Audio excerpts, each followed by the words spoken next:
was talking to my friends about what they were planning to do once school got out, since school gets out this Wednesday, and we also made plans to go to Elitch's, which my dad hasn't entirely agreed to yet.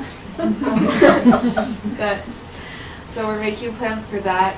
We're probably going to make plans for about 10 other parties this week or something, only half of which will happen, but That's fun to talk about. And I'm not anxious anymore when I'm like talking about what's going on next weekend and then trying to make plans. Well, trying to make plans a little bit, but a lot less than I used to be. And also, Elitch's is a really crowded place, and but I still want to go there with my friends, and I'm not letting it hold me back. Good. Wow. I'll tag along.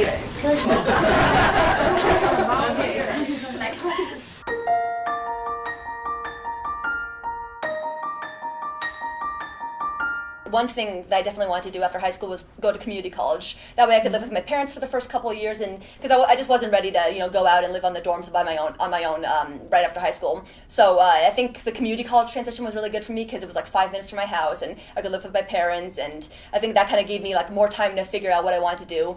Because I think back in high school I really wanted to go to CSU to do vet school, but it's like I was thinking more of like all the factors of of that and things like that, and like think about like, what do I really want to do? What am I most interested in? So I think that gave me more time to think about that. I actually had kind of the opposite thing. Okay, like when I got out of high school, I wanted to.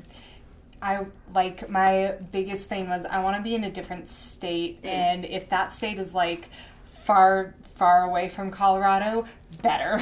Okay. I didn't want to be home anymore. I wanted to.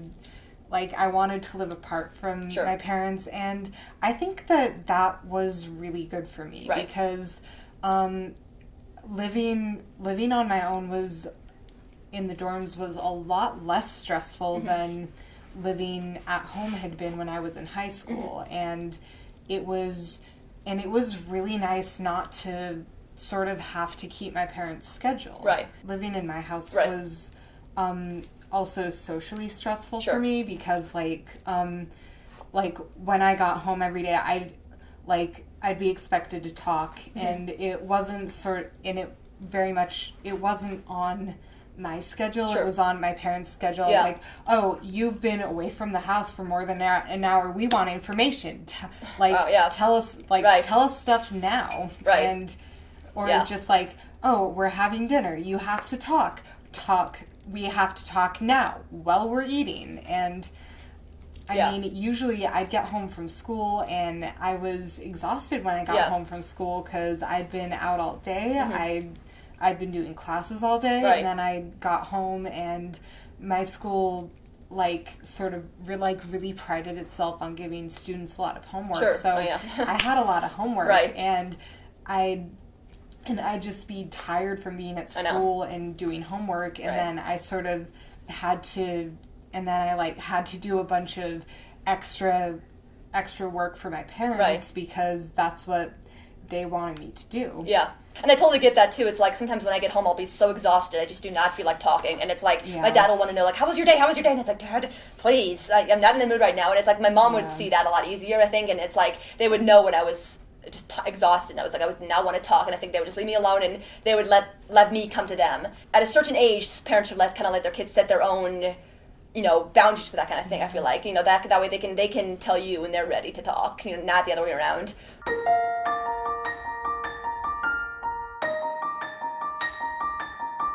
One of the biggest changes for me moving from high school to college was that I came out as non-binary in college, and I started transitioning. I started going by Nico, and which is my name now, and I started going by they them pronouns, and that was a big thing because I've felt so much more comfortable since I started doing that, and I've also just started dressing different, and in high school I tried really my last 2 years of high school, I tried really hard to be really feminine because I thought it would make people take me more seriously, and I thought it was something that I had to do to be taken seriously in college and for working, trying to get a job. Right. And then I went to college, and I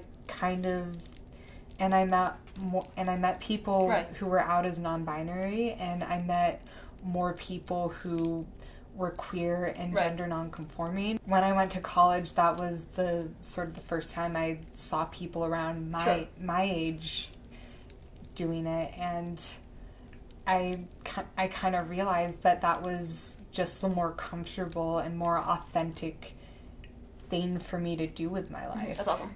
Yeah. And yeah. I think I applaud that. I mean, I think, I haven't had a similar experience, but, one thing I do want to say about gender is that, growing up, I think my mom, one of the most important things that my mom emphasized in me is that it's what's on the inside that counts. It's not on the outside. And it's like, I think with a lot of other families, they emphasize to their daughters, like, you have to look pretty, you have to do this, you have to look beautiful. So boys, but it's like, she never emphasized that with me. It was always like, what's on the inside. Don't concern yourself with like your outside appearance. It's like, she never like made me like put on all this makeup and everything. And it's like, I think that really helped me like with my self-esteem and things like that. And just really, all that matters is what you think of yourself, not other people. So I think as you get older, you kind of look at your life from different perspectives, and like a different gender, your race, or age, or disability, and things like that. So it's good to look at it from a lot of different angles.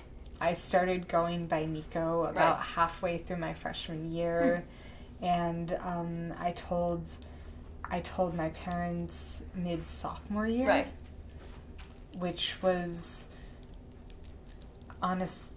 honestly kind of scary because I didn't really know how they'd react. Sure, totally understandable. Yeah, and it's I don't know. I think that every kid that comes out to they all have those scary thoughts. Yeah, I think that like everybody's sort of had this like, okay, well, what am I gonna do if they can't accept this? Sure. Yeah. And I was lucky. Like my parents did okay. Mm-hmm. I've never been kicked out or anything. Right. Oh, of course. But yeah. It was. Yeah. I mean, I can't imagine a parent who would actually do that to their child. I mean, their own flesh and blood. It's like they. Well, I mean, I actually know several. Yeah, people but it's who like have it's still been kicked out for coming out as gay or coming out as bi. So. And I mean, that just really makes me sad because it's like, I mean, a parent should always accept their child for who they are, and I think that's my parents have also instilled in me. Like, they've told me like, no matter what you identify as, we will always accept you. No matter what, and it's like, I think that's. I think that's really important for a parent. That's like a main responsibility they have to really just accept their child and love them.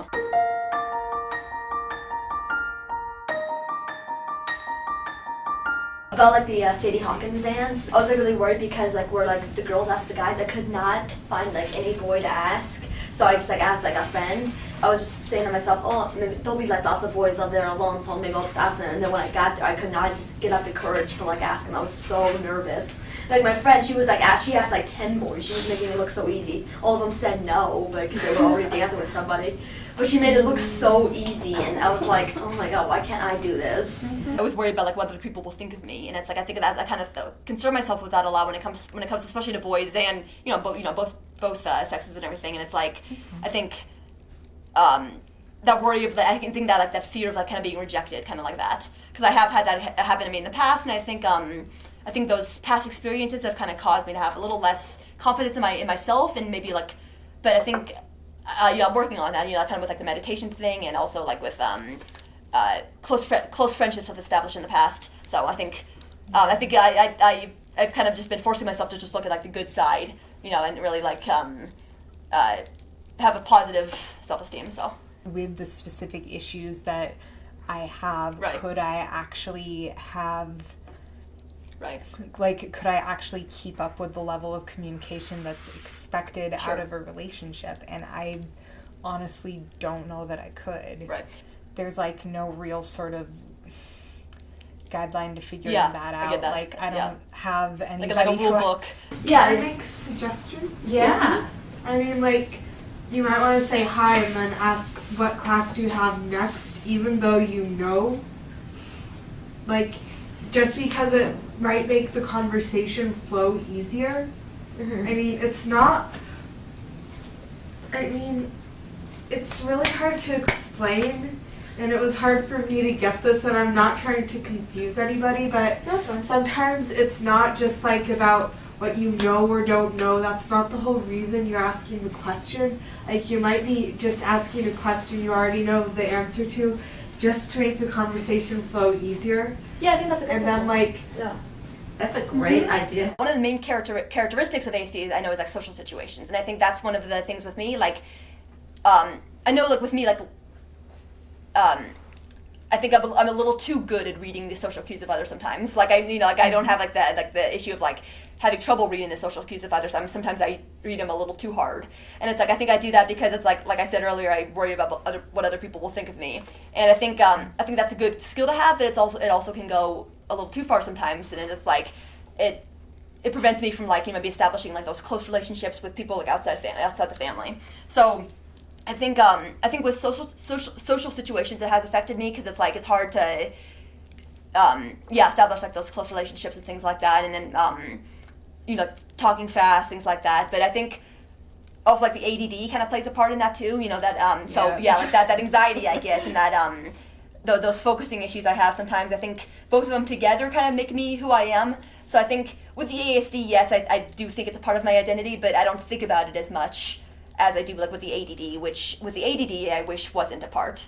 I don't think about it in a negative light with the autism. I think about it in a positive way, like it's part of me. I wouldn't change it. Being autistic is definitely inseparable from who I am as a person, because it affects, like, it's absolutely had an effect on who I was growing up, and it's had a huge effect on the experiences that I've had growing up. And honestly, like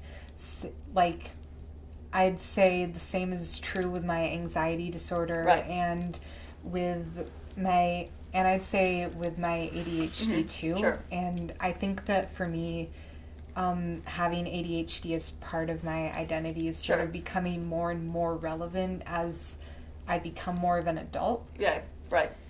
But yeah, like, I don't know. I just feel like when I think about it, there's so much of who I am as a person that wouldn't be there if I wasn't autistic. Like my special interests, and it affects the relationships I've had with other people. It affects sort of it's affected the things that I've been comfortable doing, and it's affected the things that I've gotten strong at. Right. And it's also affected the things that I've always struggled with. Right. And there's just, and it's not, for me, it's not really a positive or a negative thing. It's responsible for most of who I am as a person. And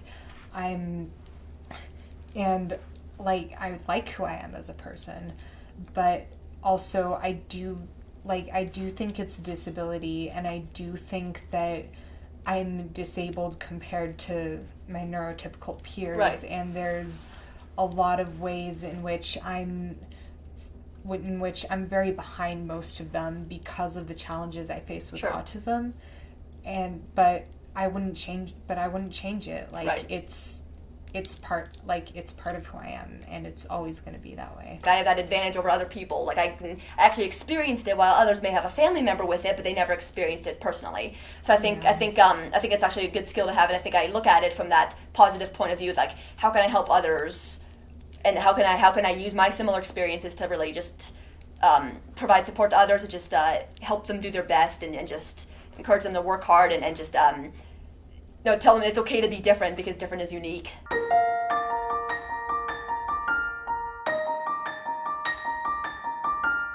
So maybe if everybody just wants to share one thing that they like to do to relax. I like to play with my dog, Zebby. He's fun to play with sometimes. I like to just throw a ball for him and stuff. Right. And I like to bake. I like to bake Bake is an excellent one. I like to cook to relax too.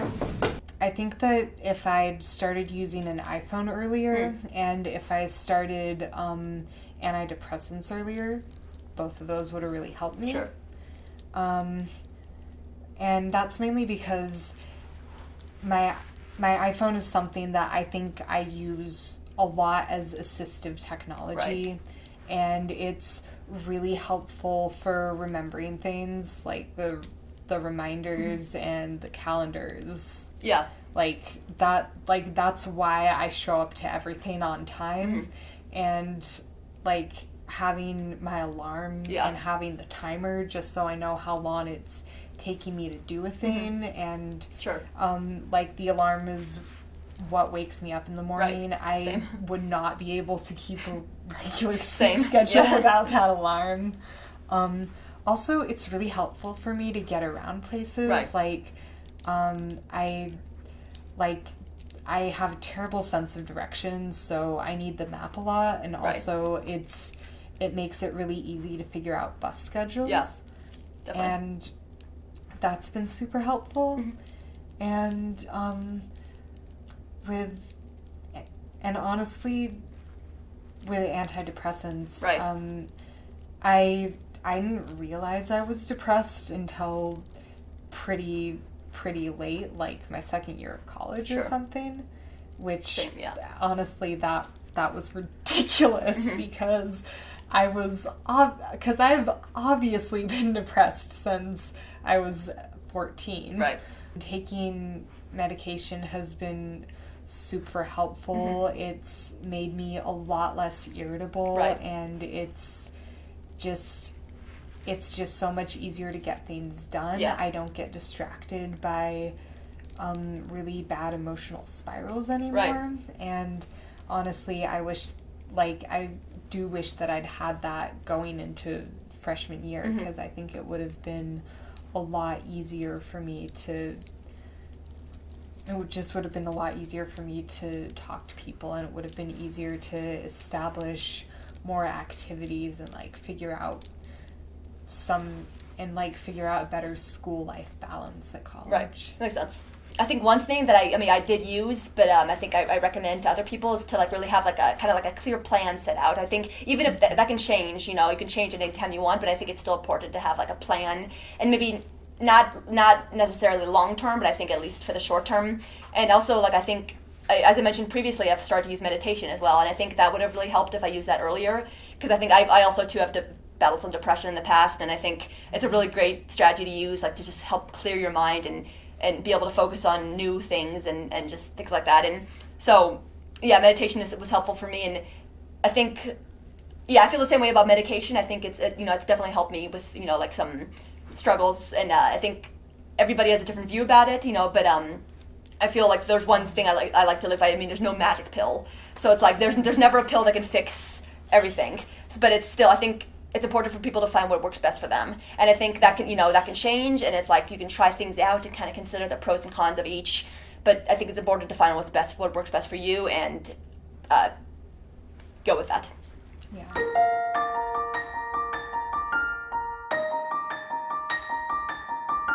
Find what suits you. I think I really just find what's the best thing for yourself. I think when need be, maybe consider the opinions of others, but I think all that matters is what you should do, and I think that matters a lot too when it comes to transitioning, because it's you want to have those set goals, and you just want to think about what your main goals are in the future, and just I think find what interests you, and that's one of my biggest goals for myself, is just always do what you love, and I think that's always one of my main goals, main quotes that I've always really gotten across to other people.